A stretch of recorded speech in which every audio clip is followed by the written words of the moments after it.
New Thought Media Network. We are a global broadcast network of positive music, media, and entertainment, inspiring humanity's evolution along the journey of enlightenment and creating a world of love, peace, empowerment, and prosperity for all. New Thought Media Network. Positively inspiring. And hello again, dear ones. Reverend Robert with you over here. Rev Z right here. And this is New Thought Today for July 20th, 2021, part of the New Thought Media Network. And we're here every Tuesday afternoon looking at, well, just as the image said, looking at an integral approach, an evolutionary approach, if you will, to religious science, the science of mind, New Thought philosophy.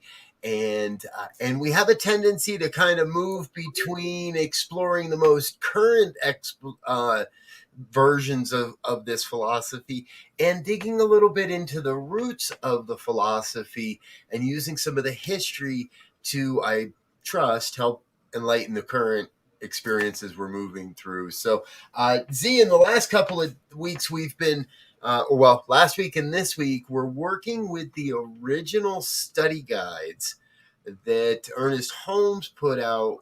And why not tell folks a little bit about that for us?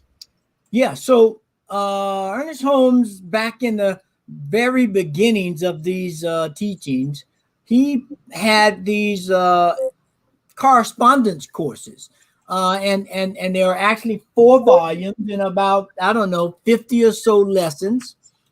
And they would be sent out and you would get them and there'd be questions and send them back in. And it was a real involved kind of thing.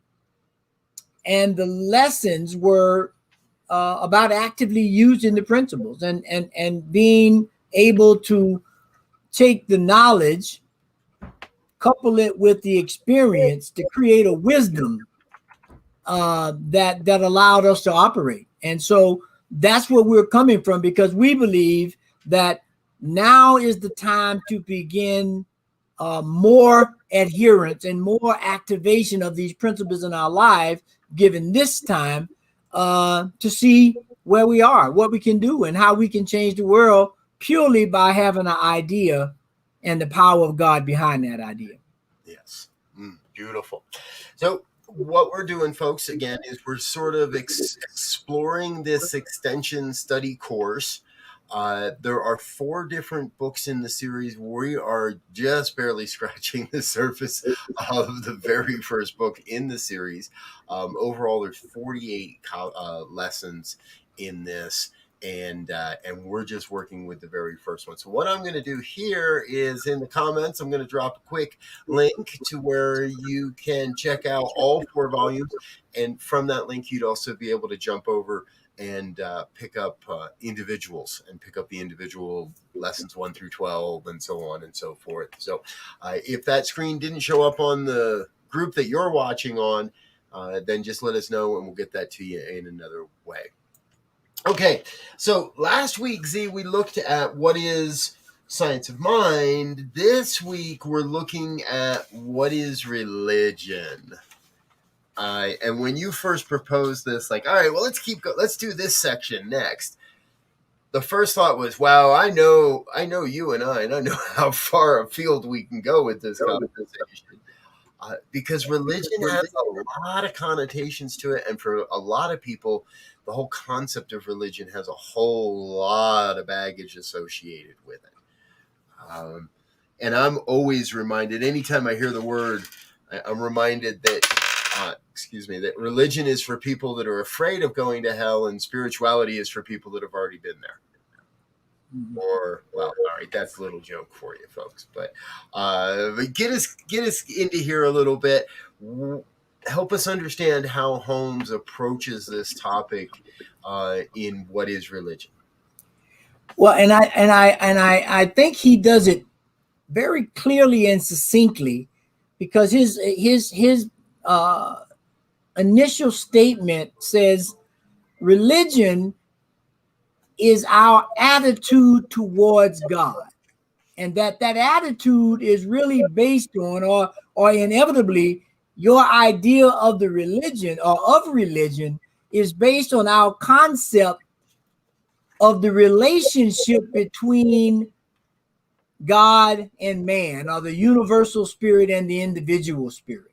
Yes. And so that religion, that whole idea of binding back, speaks to that idea of how do I, as an individual or a universal spirit, bind back to one another to create this understanding of unity and wholeness, and and provide a platform for us to really begin to understand religion, spirituality, and inevitably humankind itself. Yes. And I love that concept that he opens with, it's our attitude. It is my own attitude towards the divine. And you could substitute any word you want in there. The divine, oneness, Allah, Buddha, Brahma, Yahweh, Vishnu, Kuan Yin, Source Energy. Mm-hmm. Any name for God you can substitute in there, because it's all about how we approach it and our attitude coming into it. Do I believe in a vengeful God, in a capricious God? Do I believe in a kind and loving and supportive God? Do I believe in the universal oneness? Or do I come at everything with an attitude of, yeah, it's all BS and I'm just here to disprove it? Right, right. And he says here, he makes this statement where he talks about, if you conceive of God being something separate or something that's a part of or indwelling, that will affect your religious precepts and rituals and everything like that, because it's based on that premise of God being separate and something I have to plead to, or go to some other means of contacting, or it's the indwelling, and it's something that I really need to go within to understand and connect with. And as you were saying earlier, before we jumped on the air, and allow that spirit to unfold within us. Yes. It's interesting in my life that it was very simple. I was presented with pretty much one perception of God, one perspective of God, and that was the all-knowing guy, guy in the white beard and the white robes, and if you don't pay attention, you're going to hell, yada, yada, yada, yada. And I just intuitively knew that wasn't it. No, that ain't right. That can't be the way this works, but I had nothing to substitute in there. And in my younger years, I was all too happy to say, all right, no worries. I don't need any of that. I know that that's all just a con, right? Mm-hmm. And it was later in life that I came to realize, and that's the unfoldment we're going to talk about here, folks. It takes time for that unfoldment. When I came to New Thought, I feel like I was a pretty clean slate, because I didn't have to unlearn or deprogram the years and years and years of a vengeful, hurtful God that would send me to hell, a God that would abandon its children, all the other things that some, not all, but some religions teach. Right. And it's the unfoldment. On the second paragraph of this page, we're on what page? It's page 99 in that book. In the second paragraph, Holmes is writing here. He says, moreover, in our search, we shall be laboring under the difficulty imposed by not knowing where to go or how to get there. Now, that's that point, right? I knew this wasn't real. I knew what I was being told wasn't true, but I had no idea where to go or how to get anywhere to get anything new. But if we conceive of the divine being as already existing within us, no search is necessary. And that's one of the first things that I found when I walked into a Science of Mind church, was that, oh, wait a minute. Now I had something to fit into that space of the divine, the inner, what we are each capable of. He finishes that. So no search is necessary. Instead of a search, there is an unfoldment. And we were talking about this before the show, Z, right? The analogy I liked was being in an archive and opening up a very, very old ancient book. We're not just going to go slapping the pages around and looking at stuff. We're going to use our white gloves, and we see this in the movies and the tweezers. Yes. We're going to unfold. It takes some time. Now, you had a little bit, also a very approachable analogy there. I'd love for you to share with everybody around this unfoldment piece. Yeah, well, it's and I'm of course, I'm a one-hit wonder. Once I put it out there in the universe, you got to tune into the channel because I ain't gonna never say it the same twice. But in essence, it's this idea of, I think the simpler way to do it is a flower, right? Even if you buy a rose that's been cut and you take it home and put it in a vase, and that vase and that water represents the unity of the whole thing. And as it traverses through the flower, through the stem to the flower, over time, that thing blooms. It unfolds. And a rose will unfold or bloom at a different rate than a lily or some other type of plant that's in a bud. And so from that, we have to begin to understand and recognize that the spirit expresses itself differently, not only through individuals, but cultures as well. And so when I look back over the different forays I've had with religions, and Christian religion and Southern Baptist and AME, and having delved into some Oriental or Asian articulation of spirituality through martial arts, and then through Islam as a Muslim, and now through New Thought as a New Thought minister. There are slightly different ways, and just like the beginning statement says, the way the religion approached the divine was very congruent with where you thought God was, or what your relationship to God was in establishing that religion. Yes. And so as we begin to see, they all at their heart have this unity idea of binding back, but it approaches it in different ways. And so, therein lies the differences in some of the idiosyncrasies that we have when we start looking at this subject. Right. And I love the juxtaposition, right? That you have that depth of traditions, not just one tradition of religion or spirituality, but multiple explorations of multiple traditions and belief systems. And that's what, to me, Science of Mind has always really been about. Yeah. We don't use the term religious scientist very much anymore, but that's really part of what attracted me, was being a scientific about my own personal religious and spiritual experience. Yeah. Being able to prove, and to myself, to no one else but myself, well, maybe my wife, but to prove none of this to anybody else but myself, because then through my own living demonstration, I share it. Before we go on, I want to come into this third paragraph here. If we conceive of the divine being as separated from us, any communication must be across the void which separates us. Mm-hmm. It's so key, because what that also says is that if there is a void between me and God, if there is any sense of separation, then my prayer, my word can get lost in the void, can get perverted in the void, can get distorted in the void. And I am left with a doubt as to whether or not my word, my prayer will ever actually be answered. Exactly. And there's a statement here that he makes that says that as we approach, or as we travel this road of spirituality / religion, because at some point when you look at them, I believe in their proper perspective, there's no separation. Spirituality is what you get as a result of following a religion or participating in a religion which deals with your concept of your relationship with the divine.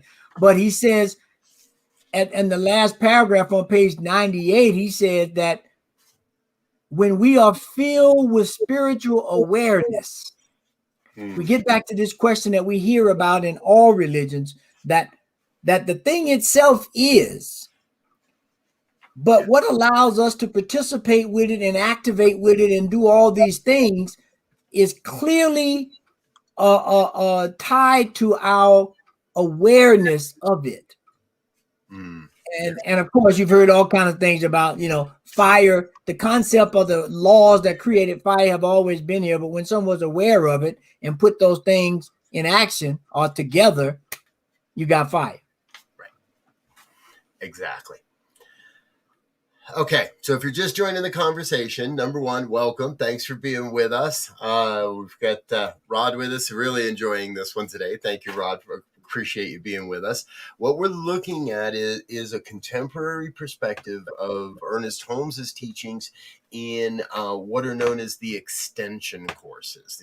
These were originally a correspondence course program. It's since been put into a series of books. And what I want you to what I have to remember when I come to this, because I was never a big Jesus, Bible, God kind of fan. They weren't terms in my lexicon. They weren't living philosophies or living presences in my life. So when I hear Holmes and I read some of this older stuff, I have to be reminded that part of what he was doing was working to approach and present this philosophy to what you might almost call a hostile audience. Now, they weren't hostile as in they were pushing against him, but they had that long-term programming that had to be undone. And I have to believe that a lot of the people that were coming to this were coming from some sort of religious background where what we're talking about sounds back in the 30s, 40s, right? This was pretty radical stuff that we're talking about, even if some of it today sounds already fairly contemporary. Right. Right. So, and one point he makes, we talk a lot about law in New Thought and religious science and all of the New Thought approaches. We talk about these universal laws and so forth and so on, but he makes a point here that I think is key to understanding our relationship. And he makes this statement. He says the law is a doer, not a knower. right. It never acts on its own accord. It merely reacts. So we go back to that whole thing of the law of fire, if you will. It's the laws and the alignment that was needed to create fire, shoot, planes in the air, create electricity. All these different laws always existed there, somewhat in a dormant state. Right. But and because it's not a doer, it just sits there and waits for the right actions, the right alignment, and then it reveals itself, if you will. Yes. And that's what Ernest is teaching. Yes. So, folks, if you're trying to follow along on the book, good for you. We're on page 99 now, second paragraph, basically. And the next thing he follows that with, right? The word of spirit is the enforcement of this law. Mm-hmm. Now, where does the word of spirit come from? You, me, the guy down the street, the cop on the corner, whoever. Mm-hmm. The word of spirit, that is ours.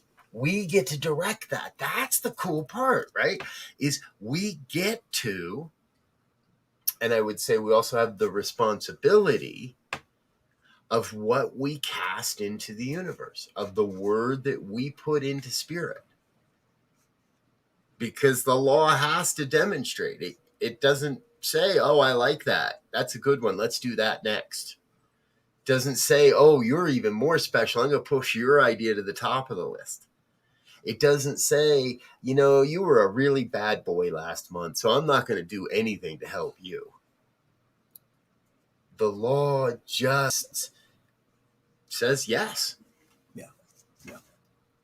And that's key, because you just made me think about, if I try to start the fire with the flint, and at this moment it doesn't start, I'm not punished by saying, all right, you're never going to start fire, right? I'd sit back, I take a different approach, I get some different kindling, maybe I get a different angle or whatever it is, and I try that doggone thing again. And eventually, when I'm in right alignment with the elements and that law, boom, we are going to get some fire. Or we are going to get a plane in the air, or we're going to get some lights in the house. Or you pick the law that you resonate with most, and it's going to happen. Right. So I want to I'm going to paraphrase a little bit here. This is technically the 4th paragraph on page 99. And I'm going to take some words out and I'm going to change some stuff. The spiritual mind practitioner must be able to see God. Period. In all things, in every motion, in everything.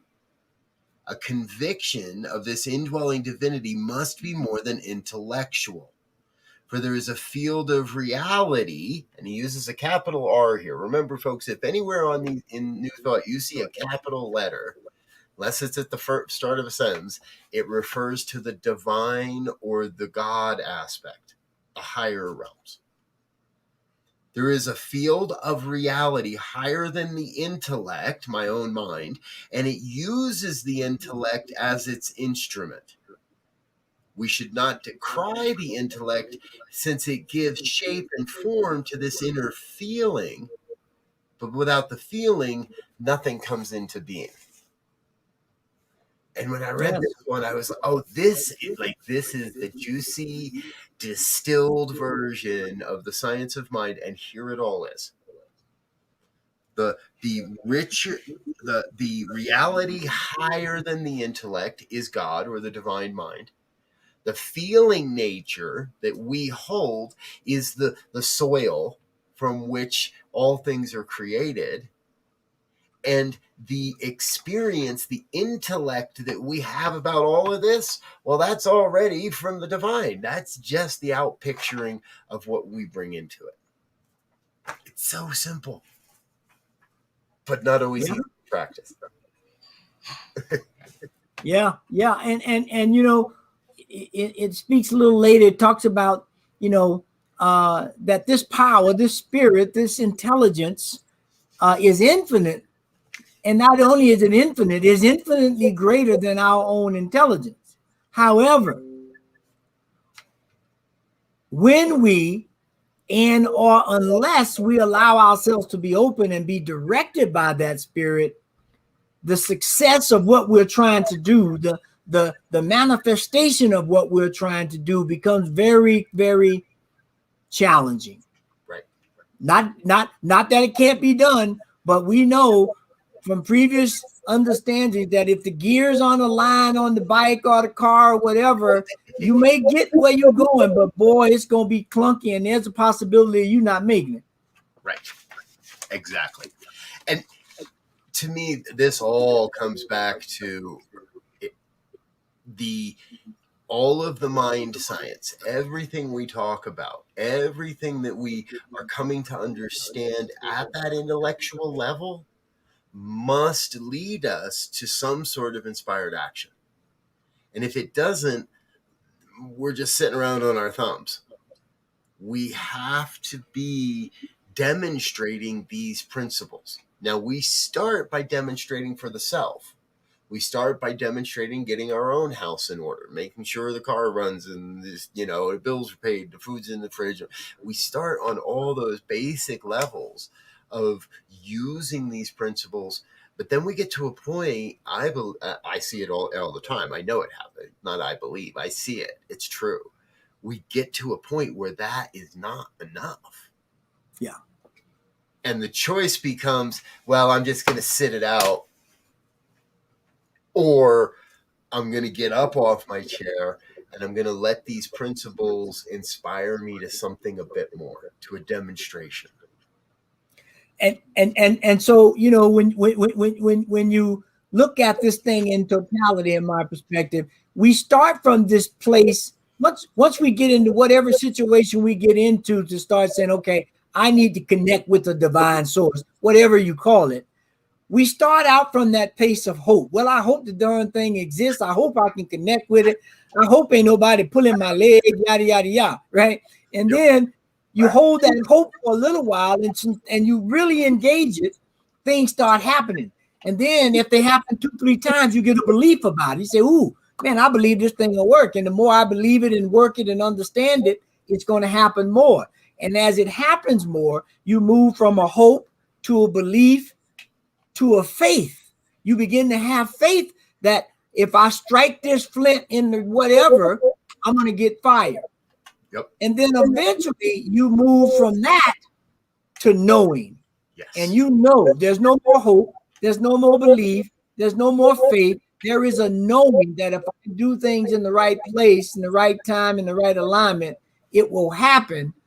And from there, that's where we get the wisdom stories, because after I know it, think it, have the information, and I've actually done it, now I get some wisdom, and I know, well, I can do this, but I can't do it in the falling rain, or I can't do it in 100-mile-an-hour wind. So I get some wisdom about this, and now we're off and running. Sounds like you were on a camping trip recently in the rain. I don't know. I've been there. So, Yes. And I love this. I've been saying this for a long time, right? I use the word and the term hope for people that can't quite get to that point of the faith, for people that aren't quite at that point of the belief yet, and all we have is hope. Yeah. And that's where it starts. And through experience, through our lived experience, through a commitment, a dedication to being open to this, being willing to let this be real, we move through all these various stages as he's talking about. I like to just substitute the word trust is mine. And you could be substitute anywhere along your process, right? I trust this is going to work. I have full belief, I have faith, and I trust. Boom. It always works. And when we come to that, that's that alignment where, man, stuff happens. Instantaneous demonstrations. Yeah.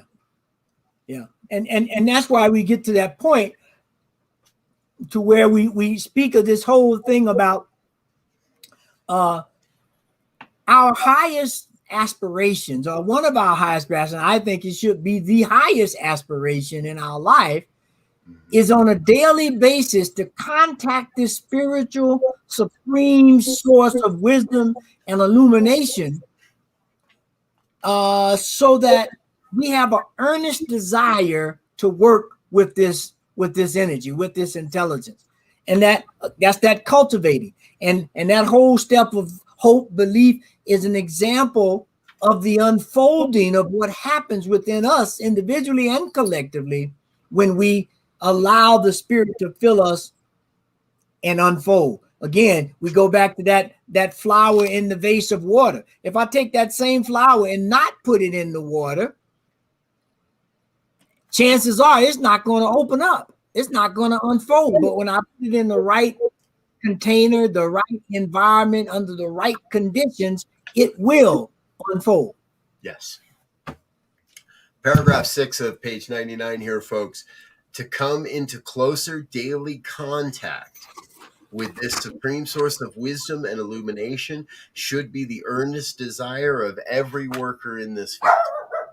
Every one of us is being called to be in that place daily, not just on Sundays, not just on Wednesday nights, not just Tuesdays at 2 with us here, but in everything coming our way. Seek that earnest desire. Okay, what's the divine in this? What's the good that's emerging from this? I may not be happy about it, but what's the good that's emerging? And oftentimes, here's my own challenge. I got to be patient to see the good emerge. Sometimes I get a little, ahead of myself. And why isn't this happening? Why aren't you doing this? When the unfoldment is happening, I just haven't seen it yet. Yeah. And he speaks right after that, in the next section, in the next paragraph, where he says, once we're able to have this experience of the unfolding and the presence of God in our lives and through our action, then we get to the point to where, as we begin to use that and appreciate it, it enhances and it quickens that relationship and the evolving or unfolding of it, as opposed to restricting it or holding it back. Once we've understood that spirit, that indwelling thing in us that is connected to all things, works by law. You don't need to, and as we said earlier, it's a reactor, not an actor. If you push the button, it's going to start unfolding. Yep.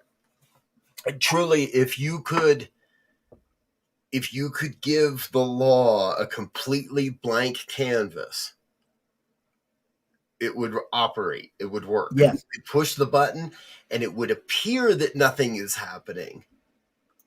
But the truth is, it is still creating and revealing. And the minute that completely blank canvas goes, oh, but what about a butterfly? A butterfly is created. The possibility, the potentiality, the reality, the demonstration is created. Is beginning the unfoldment. And just like a child, children are created before we know it, before we're aware of it. It's rare that we can say, oh, I think we created a child just there. It happens, we create, and then the unfoldment begins. And then eventually we in our human intellect catch up to the unfoldment to go, oh, hey, guess what's going on here? Yeah. And that's just such a great example of alignment, in that every time a male and a female gets together to procreate, if you will, it doesn't always happen. There's an alignment. There's an environment. There's that invisible something that has to take place for those ideas to come together and create this unfolding aspect of life called birth. Yep.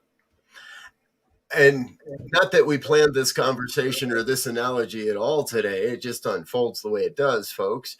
But we can look at it from that other side, that sometimes I'm not completely conscious of what I'm creating. Sometimes I believe I want one thing, but the deeper held belief is something different. It is, and that can work in the reverse too. If you're trying to become pregnant, if you're trying to have children and that's not happening, we don't use any of this to slap ourselves up the head and make ourselves wrong or bad, but we use all of this to say, wow, what an amazing journey I'm on. What more good can I put in the mix? And thereby experience, well, what I truly desire. Right. And I think that's a perfect segue. He says on page 100 in the second paragraph, about halfway through, he says, every man or every person becomes a unique manifestation of the whole, a microcosm within the macrocosm, rooted in the infinite personification. Now, that speaks to, in my mind, this whole interchange of when we understand economy as a cosms, right? Microcosm, macrocosm. By definition, it says that there's a unity in there. There's a relationships and integralness of it. And if you begin to like one or push one over the other or delete one more or whatever, you begin to affect the whole of that cosm, right? And so as we begin to step into this idea that we started with, what is religion? Then that religion, in my mind, as Ernie said, is this attitude of wholeness, of unity, that understands that there are laws that are dormant, if you will, until we activate them. And the more we can see the integralness of life and everything within it, these laws will be, as Reverend Robert just said, in a lot of cases evoked unbeknownst to ourselves, because we are in the right environment, and we're pushing the buttons that make it happen. And the alignment is there. Yeah. Yes. Yes. Now, and I love where you're taking us here. We speak so much of unity. And Holmes is clear in this lesson. Unity is not uniformity. No. We are united as one, but we are not all the one. We are not all the same one. We all have different avenues through which these expressions, these demonstrations are effective. And I trust we all also recognize our own places where we're just not, where it's not effective. I probably could do bookkeeping. Let's give a great example. I probably, given enough time and enough study and enough belief in myself, could probably be a great bookkeeper. But I don't believe it. And I haven't had anybody come along and give me a good enough reason to change that belief. Now, perhaps someday I have the opportunity to change that belief, for the reason to change that belief. That's really all it takes. Mm-hmm. For now, holding on to the I don't do the books, I don't do numbers, that allows me to feel safe where I am. Mm-hmm. How about you, folks? Where are you staying safe? And where do you hear this call that's saying, I need to bring my uniqueness to something more? And he goes on, he says that, I don't know what paragraph it is, maybe it's the third one there. He starts off, he says, the religion of the spiritual practitioner, if you will, must be one of unity and law. Yeah. Right? He must feel, or they must feel, that there is no separation between the spirit and itself. And so when that happens, these thoughts of I can't do it, if the law says 1 + 1 is 2, anybody can do it. Yeah. There's nothing to say that you can't do it, whether you say I'm not good with numbers or not. It's just a matter of understanding the unity and applying the law. Yep. I love the ending of that paragraph too. The universe is foolproof, and the profane do not enter the holy of holies. Yes. The universe is foolproof. So I've got these ideas, whatever shows up in my life, I have come to realize that is what is most necessary in that moment. I may not always like it, and I may not always appreciate in my humanness, and I do sometimes turn to the profane, to this isn't working, or why is this happening to me, or how come this can't just go the way I want it to go. I trust I'm not alone in that.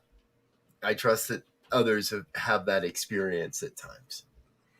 And this is where it is so incredibly important to have a strong foundation in this philosophy, to be able to turn back in those moments and say, no, hold on a minute. That's not the truth. Yeah. That's not what's really going on here. The universe is not conspiring against me. Or to have a practitioner that can help us do that. Yeah. Or to have a spouse that'll help us do that. Or to have kids that'll help, anyone in our lives, friends, family, that can remind us to come back to that sense, that recognition that there is a higher intellect working here. There's a higher vision here than what I may see. And if I can slow down, be patient, look for that, then I've got a really, really, really good opportunity to demonstrate that good that I desire as well. Yeah. And that next paragraph in my mind sums up that whole idea, where it says humility, reverence, and adoration are not to be confused with self-obliteration. Right? Because a lot of times I think people think that, to be humble or to be reverent, or all these kinds of high spiritual ideas, that they must absolve themselves of the self, or obliterate the self. And that's not the case. He goes on to say, We are not called upon to consider ourselves unholy. We are neither conceived in sin nor shaped in iniquity. Our place in the creative order is as a dispenser of divine gifts of the indwelling spirit. And so it's like anything else. When you get something new and you haven't integrated it into your life or your experience, there's a little learning curve, right? There's that hope, a belief, faith, and knowing that takes place. But at some point, you reach that union with the divine, and you know what it takes to practice a religion or to exude some spirituality or to overcome obstacles or to celebrate a win, right? Because it's all a part of that oneness of life. Right. We become the dispenser of divine gifts. What, and Z, you're saying it right. Whatever it might be, maybe it's an inspiration, maybe it's a hand up, maybe it's putting a bag of food in somebody's hand, maybe it's taking the neighbor down to the food bank so they can put some more food in their fridge. Maybe it's collecting coats in the winter. No matter what it is, I believe we're here to be part of making that happen.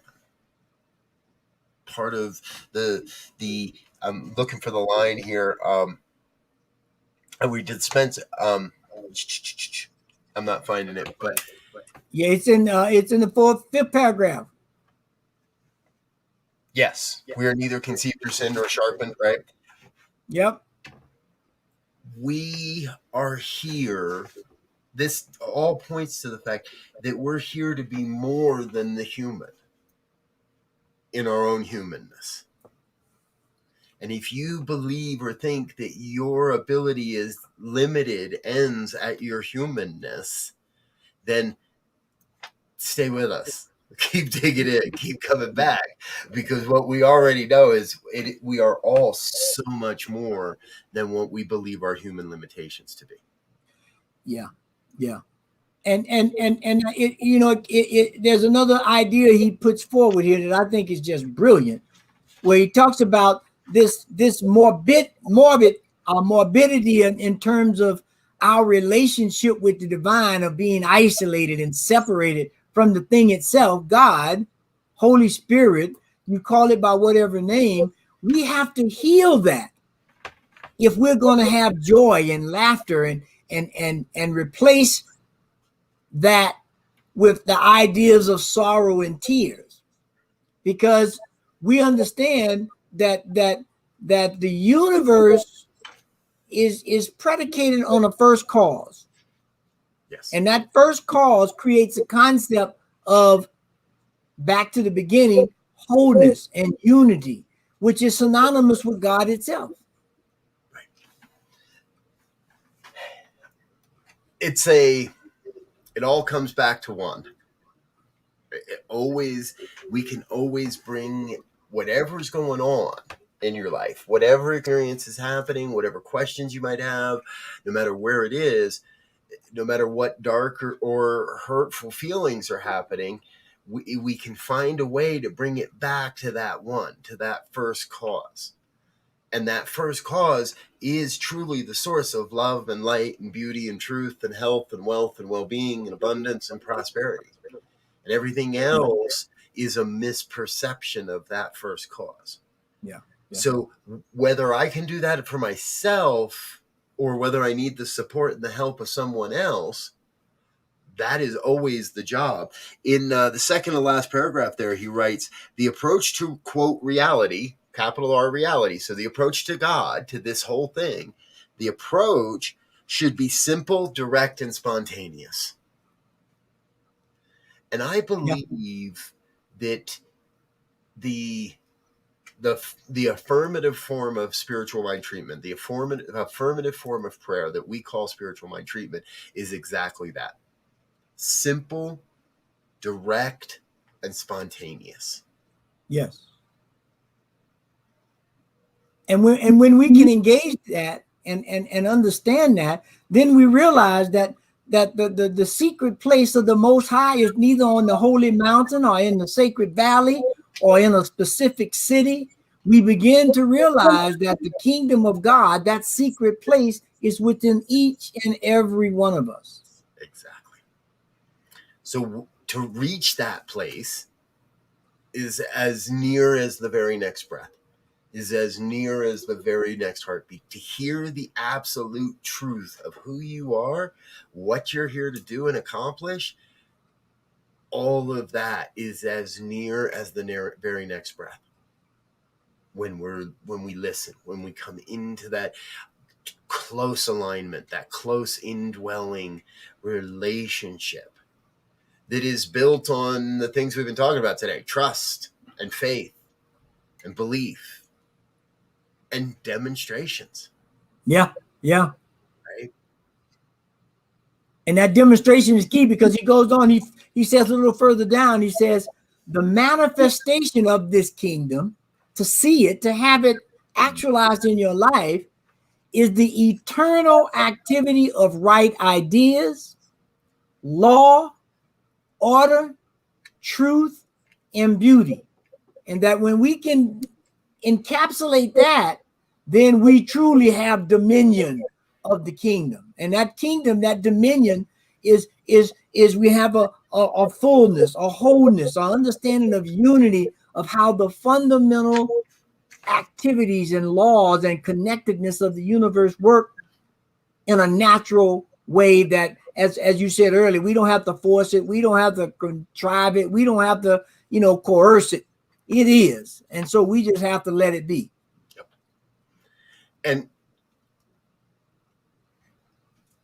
And if you're following along logically, then all of this leads us to that realization that this can't be any other way. Holmes writes that it would be impossible that this dominion should be withheld from you. It is impossible for you to not have dominion over this creative kingdom we call life, to be able to create into this reality, to bring the divine into the human reality. It is impossible for that power, that ability, to be taken away from you. And the thing Holmes never says is except by yourself. So there's always one caveat to this Right. truth, and that is you. That is you. Yes. As the wild card, because you can go stick your head in the sand. Yes. You can go down the road of alcohol. You can go down the road of drugs. You can go around of addiction, of depression. There's countless ways we can deny this truth in our lives. None of them stop this truth from being true. Yeah. Yeah. And you just need somebody to support you in opening back up to just a crack, even a little bit. Well, maybe it'll work. Maybe it'll work this time. Just that much. Yeah. Can set the law in motion to bring forth the demonstration that your heart most desires. Because he makes this statement. He says there's no power that withdraws it or keeps it from happening. That is the alignment and the realization of the almighty intelligence, right? Yep. But it says God is no more in one place than in another, right? And when man places itself in the right place, in the right relationship, God is where man recognizes it, which means that could be anywhere and everywhere. Yes. And that direct response from the divine happens spontaneously, instantaneously, and whenever we are in the right place. And as he says here, every place is the right place, because there's nowhere where God is not. Exactly. Every moment is the perfect moment. I'm quickly reminded the old Zen proverb, right? When was the best time to plant a tree? 20 years ago. When's the second best time? Today. Yes. When's the best time to have a new thought? Today. Right now. In the next moment. And let's be real clear, folks, right? Once you know this stuff, it's almost impossible to pretend you don't know this stuff. And you may try to pretend you don't know this stuff or that it's not working, and you'll know inside that it is working. And it's not to say that once you know this stuff or practice this stuff that every single day you're going to wake up whistling bluebirds and sunshine in streaming through your window. Some days are challenging. Some days things happen and occurrences are there to provide you with a richer experience of this human experience. Remember, we're here to bring the divine into the human, not to force the human to try to be more divine. Even when it's the dog barking in the background, doesn't know how to shut up. So on page 99, Holmes writes this piece that I think is so integral to the New Thought philosophy and having a new thought. Our spiritual experiences reach higher levels at some times than at others, and we should seek to bring the inspiration of these moments of illumination into our everyday living. If this philosophy is one of living and active, if New Thought were lived, wars would cease, unhappiness would cease, economic problems would be solved, poverty would be wiped from the face of the earth, and man's inhumanity to man would be transmuted into a spirit of mutual helpfulness. I hear the global vision in there. I hear the predecessors to what we say today, a world that works for everyone, a world where we are free of, where everyone knows there is enough resources and food and shelter, where borders are irrelevant. I hear the predecessors to what we are believing today in what sometimes appear to be antiquated words. I'm going to challenge every one of us to continue to mine and search the ancient wisdoms. All right, I'm not putting the word ancient on Holmes just yet. The ancient wisdoms, the older wisdoms, the New Thought wisdoms, and continually be looking to say, how do I implement this in my life? So I'm bringing the divine into the human as well. Yeah. See, and I think that's brilliant, because at the very end of this section, beginning on 101, there's this meditation that Holmes presents to kind of anchor this idea in our minds. And I like to read it because I think it's just really powerful. It says, I know there is but one power in the universe, and this power is God, big R, reality, spirit, intelligence, just so you can sink in where you need to. This power manifests in and through all forms, all people, all conditions, and is at the very center of our being. This God power, I am. This power is life itself, and its nature is love. It contains all wisdom, peace, strength, and at the center of my being, or our being, we feel this perfection in all things. And I'll stop there. I won't read the whole thing. I think that's enough to try to digest right now, because to really understand that God is in all conditions, in all people, regardless of whether we like them or not, regardless of whether we think that condition is conducive or not, and that all of it is created out of nature of love. And sometimes we have to justify. I mean, we have to rectify that. And a friend of mine told me the other day, people are talking about testimonies and all of that and testifying. And he reminded me, he says, well, just remember, there is no test or there's no testifying or testimony if you have not been tested.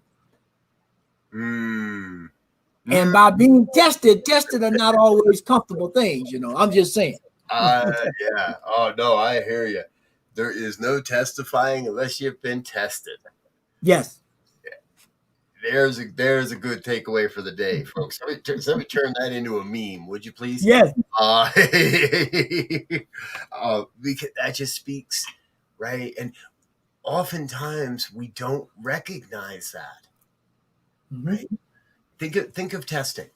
Generally, we know the test is coming. They tell us when it's going to happen. You schedule it weeks in advance. You know how to study for it. You know what to study for. Well, in life, that isn't always the case. We might have the experience. We might have been doing the study, but oftentimes we had no idea the test was coming or how soon it was coming. We had no idea that that if you don't get it right the first time, you might have to do it again. Nor what part of the topic we're going to cover, right? Right. Is it a summary? Is it what happened to initiate it? How did it end? You just gotta be prepared. Yeah. You don't know what you don't know the consequences of getting it wrong. Yeah. And so you just do it. And you take, and again, here, right, there's always the both and you either meet that challenge and say, okay, there's something bigger than me here, and that thing that's bigger than me is the divine. Yes. Or you run away and you hide and you try to pretend, and it's still going to catch up with you anyway. I remember many years ago now when I was in ministerial school, and I still consider Dr. Roger a great mentor, and at that time, definitely a mentor. And I came to him one Sunday morning in the receiving line after church, and I said, Doctor, I've got a client that I'm working with, and this feels so much bigger than I am. And he leaned back on his heels and he smiled. And I saw the smile coming even before the twinkle in his eye. I saw the smile. And he just looked right at me. He said, Robert, you just got to remember there is never anything that's too big for God. Whatever you're facing in your life, folks, whatever you're going through, whatever you just got done with, whatever test might be around the corner, God's got your back. This oneness, this divine thing, nothing's too big for God. No. And when I approach life with that perspective, I might still fall off the wagon, fall off the beam and trip over the fence once in a while, but it's a lot easier getting back up afterwards. Yeah.